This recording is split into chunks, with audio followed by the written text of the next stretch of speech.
আসসালামু আলাইকুম সুপ্রিয় দর্শক, দেখতে পাচ্ছেন এই মাছটার নাম কি? এই যে সাপের কালবস সাপ না কি জানি। একটা ছোট একটা তেলাপিয়া মাছ খাচ্ছে। আসলে সাপটা সঠিক আমি নাম জানি না। যারা যারা সাপটার নাম জানেন তারা কমেন্টে জানাবেন প্লিজ। তোমরা সাপটাকে মাছ খাইতে একটু ডিস্টার্ব করতেছি, কিন্তু সাপকে মারতেছি না, যে সে খেয়ে চলে যাক। অকারণে কোনো কিছু মারা ঠিক না। তো দেখতে পাচ্ছেন সাপটা অনেক সুন্দর লাগতেছে। ও অনেক কষ্ট করতেছে মাছটা খাওয়ার জন্য, কিন্তু মুখের ভিতরে ঢুকতেছে না। আস্তে আস্তে গালটা বড় করতেছে, আর আমাদের মনে মনে বকতেছে আর খাওয়ার সময় ডিস্টার্ব করার জন্য। বেচারা লাঞ্চ টাইম,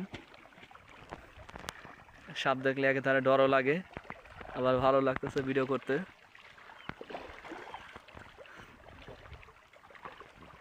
দেখতে পাচ্ছেন আশেপাশে কত মাছ, তার মধ্যে একটা মাছ সাপের লাঞ্চে চলে আসছে। মাছটা এখন জীবিত আছে।